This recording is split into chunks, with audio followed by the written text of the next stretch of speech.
अस्सलामुअलैकुम dear students, this is Asfandiyar. Student, आज हम एक्सरसाइज 2.4 का क्वेश्चन नंबर 3 स्टार्ट करेंगे।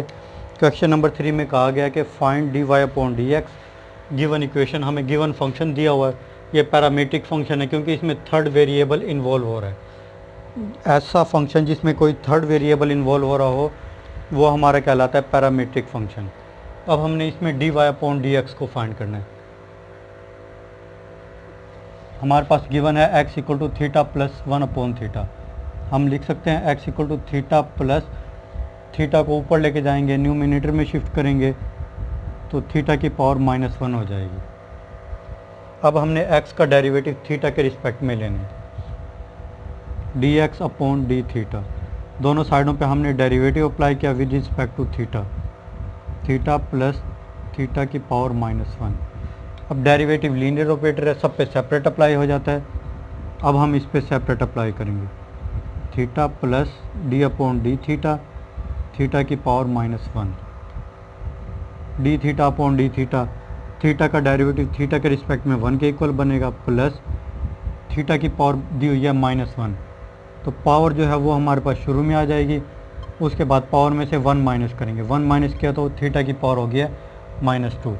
अब हम जो बेस है हमारे पास थीटा, थीटा का डेरिवेटिव थीटा के रिस्पेक्ट में लेंगे, वो 1 के इक्वल होता है। 1 हमें लिखने की ज़रूरत नहीं है, ये बन गया 1 माइनस थीटा की पावर -2। 1 माइनस थीटा को अगर डिनोमिनेटर में शिफ्ट करें तो थीटा की पावर 2 पॉजिटिव में कन्वर्ट हो गया। अब हम इसका ले लेते हैं एलसीएम, थीटा स्क्वायर एलसीएम आ गया हमारे पास, थीटा की पावर 2 एलसीएम आ गया, थीटा स्क्वायर माइनस का 1। ये हमारा फाइंड हो गया D x upon D theta. उसके बाद हमें दिया हुआ है y equal to theta plus 1। अब हम y का डेरिवेटिव थीटा के रिस्पेक्ट में लेंगे। जो हमारे पास राइट साइड पे वेरिएबल होता है उसके रिस्पेक्ट में हम डेरिवेटिव लेते हैं। राइट साइड पे हमारे पास थीटा है, y का डेरिवेटिव थीटा के रिस्पेक्ट में हम लेंगे। दोनों साइडों पे हमने डेरिवेटिव अप्लाई किया। थीटा का थीटा के रिस्पेक्ट में डेरिवेटिव 1 आ गया, थीटा का 1 का डेरिवेटिव लेंगे थीटा के रिस्पेक्ट में, वो बनेगा 0 क्योंकि 1 कांस्टेंट नंबर है। कांस्टेंट नंबर का डेरिवेटिव ऑलवेज 0 के इक्वल होता है, तो रिज़ल्ट में आ गया हमारा 1। अब हमने क्या करना है, हमें क्वेश्चन में कहा गया था कि D Y upon D x find करें, तो उसके लिए हम चेन रूल का यूज़ करेंगे। चेन रूल में हम क्या करते हैं, चेन रूल में हमने पढ़ा था D Y upon D X equal होगा हमारे पास D Y upon D theta cross D theta upon D X. Now students, D Y upon D theta result में आया हुआ है 1, ये 1 के इक्वल है। और D theta upon D X हमारे पास गिवन है D x upon D theta equal है theta square -1 upon theta square. अब हमने वैल्यू लिखनी है D theta upon D X. D theta upon D X की वैल्यू लिखने के लिए हम क्या करेंगे, इसका रेसिप्रोकल कर देंगे, तो ये हमारे पास 1 आ गया cross D theta upon D x. ये हमारे पास d x upon D theta है, इसका रेसिप्रोकल हमारे पास आ जाएगा d theta upon D x. ये आ गया हमारे पास रिजल्ट में, theta square upon theta square -1 multiply करेंगे तो हमारे पास आ गया theta square over theta square -1 d Y upon D x. ये हमारा डेरिवेटिव फाइंड हो चुका है, y का डेरिवेटिव x के रिस्पेक्ट में। उसके बाद स्टूडेंट्स, इसी क्वेश्चन नंबर 3 का सेकंड पार्ट है हमारे पास। हमें गिवन है x equal to a into 1 plus 1 minus T square over 1 plus T square. इसी तरह से y गिवन है हमारे पास, y इक्वल है 2bt over 1 plus T square. x given है हमारे पास, y गिवन है। हमने क्या करना है, हमने फाइंड करना है d Y upon D x. हमने d Y upon D x find करना है। किस तरीके से करेंगे, x जो है हमारा t पे डिपेंड करे, यानी कि हमने x का डेरिवेटिव लेना है t के रिस्पेक्ट में। दोनों साइडों पे हम डेरिवेटिव अप्लाई कर रहे हैं,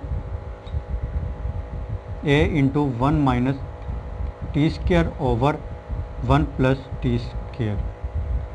नाउ स्टूडेंट्स, अब हम क्या करेंगे, a हमारे पास कांस्टेंट नंबर है, वो हम लिख देंगे शुरू में। इस पे हम डेरिवेटिव अप्लाई करेंगे। तो डेरिवेटिव अप्लाई करेंगे तो इसमें हमारे पास क्वोशंट रूल यूज़ हो रहा है। क्वोशंट रूल में हम क्या करते हैं, जो नीचे वाला फंक्शन होता है वो हमारा एज इट इज़ आ जाता है। डेरिवेटिव हम लेते हैं ऊपर वाले फंक्शन का, 1 माइनस टी स्क्वायर का हम डेरिवेटिव लेंगे, फिर माइनस कुलिए का आएगा। अब हम ऊपर वाला फंक्शन जो है वो एज इट इज़ लिखेंगे और नीचे वाले फंक्शन का ले लेंगे डेरिवेटिव। 1 प्लस टी स्क्वायर का हमने ले लिया डेरिवेटिव, ओवर बटे में हमारे पास क्या आएगा, जो डिनोमिनेटर में फंक्शन होता है उसका आ जाता है हमारे पास स्क्वायर।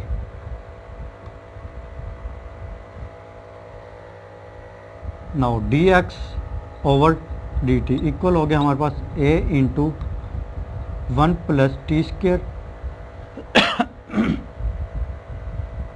इसका हम डेरिवेटिव लेंगे। 1 हमारे पास कांस्टेंट नंबर है, कांस्टेंट नंबर का डेरिवेटिव ऑलवेज 0 के इक्वल होता है, 0 हमें लिखने की ज़रूरत नहीं है। ये माइनस एज इट इज़ आ गया। टी स्क्वायर का डेरिवेटिव हम लेंगे तो इसमें हमारे पास पावर रूल यूज़ हो रहा है। पावर रूल में क्या होगा, 2 शुरू में आ गया, पावर शुरू में आ गया, पावर में से 1 माइनस किया तो टी आ गया हमारे, 2t आ गया। नाउ बेस का डेरिवेटिव लेंगे, टी हमारे पास बेस है, बेस का डेरिवेटिव टी के रिस्पेक्ट में, टी का डेरिवेटिव टी के रिस्पेक्ट में 1 के इक्वल, वो हमें लिखने की ज़रूरत नहीं है। यानी कि टी स्क्वायर का डेरिवेटिव बन गया हमारे पास 2t minus 1 minus T square into 1 का डेरिवेटिव 0 प्लस टी स्क्वायर का डेरिवेटिव 2t आ गया हमारे पास, over 1 plus T square whole का आ गया हमारे पास स्क्वायर। माइनस 2t को अंदर मल्टीप्लाई करेंगे तो ये हमारे पास बन गया माइनस का 2t minus 2t cube, minus 2t को माइनस 2t को अंदर मल्टीप्लाई करेंगे तो ये बन गया माइनस का 2t minus minus plus 2t cube over 1 plus T square whole का आ गया हमारे पास स्क्वायर। ये माइनस 2t क्यूब है, ये हमारे पास है प्लस 2t क्यूब, कैंसिल हो गया। ए इंटू माइनस का 4t over 1 plus T square whole का आ गया हमारे पास स्क्वायर। रिज़ल्ट में आ गया हमारे पास माइनस का 4at over 1 plus T square whole का आ गया हमारा स्क्वायर। ये फाइंड हो गया हमारा dx ओवर dt। उसके बाद स्टूडेंट्स हमें गिवन है y equal to 2bt over 1 plus T square. अब हमने y का डेरिवेटिव t के रिस्पेक्ट में लेना है, तो दोनों साइडों पे हमने डेरिवेटिव अप्लाई किया t के रिस्पेक्ट में, 2bt over 1 plus T square.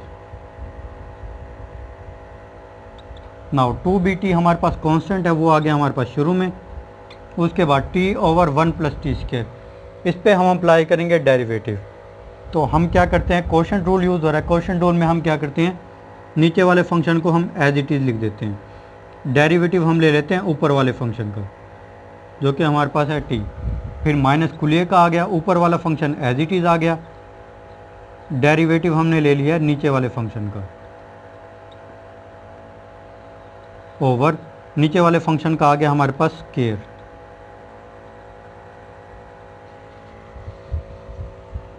Now 2 भी एज इट इज़ आ गया हमारे पास, 1 प्लस टी स्क्वायर, टी का टी के रिस्पेक्ट में डेरिवेटिव आ गया 1 और 1 हमें लिखने की ज़रूरत नहीं है। उसके बाद minus t as it is आ गया, 1 प्लस टी स्क्वायर का डेरिवेटिव अब हम लेंगे, 1 का 0 होता है, डेरिवेटिव 0 हमें लिखने की ज़रूरत नहीं है। टी स्क्वायर का डेरिवेटिव बनता है 2t, तो यहाँ पर आ गया है 2t over 1 plus T square whole का आ गया हमारा स्क्वायर।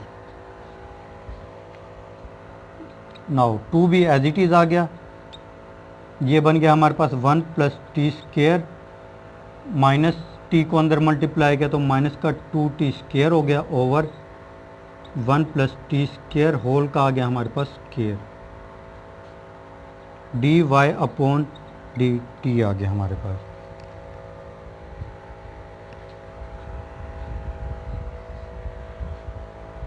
उसके बाद students D Y upon d T,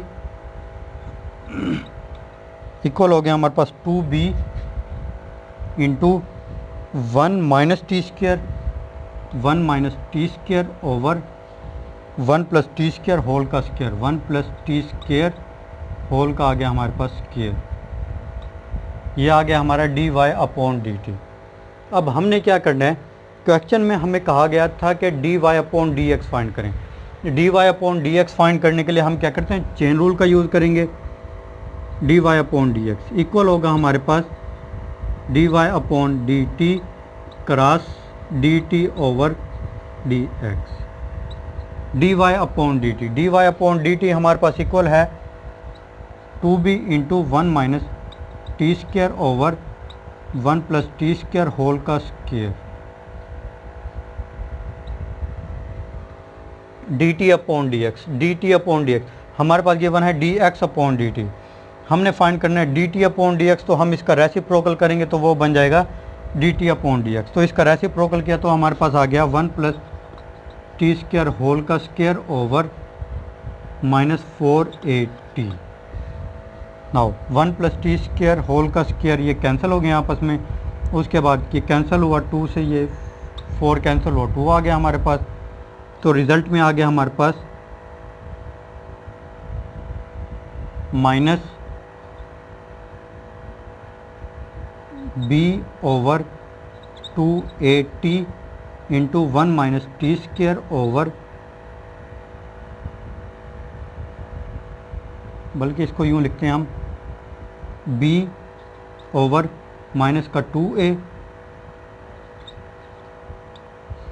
minus का b ओवर 2a आ गया हमारे पास, साथ में आ गया 1 minus T square over t। ये हमारा फाइंड हो चुका है dy upon dx। This is our required result. ये हमारा है dy अपॉन dx।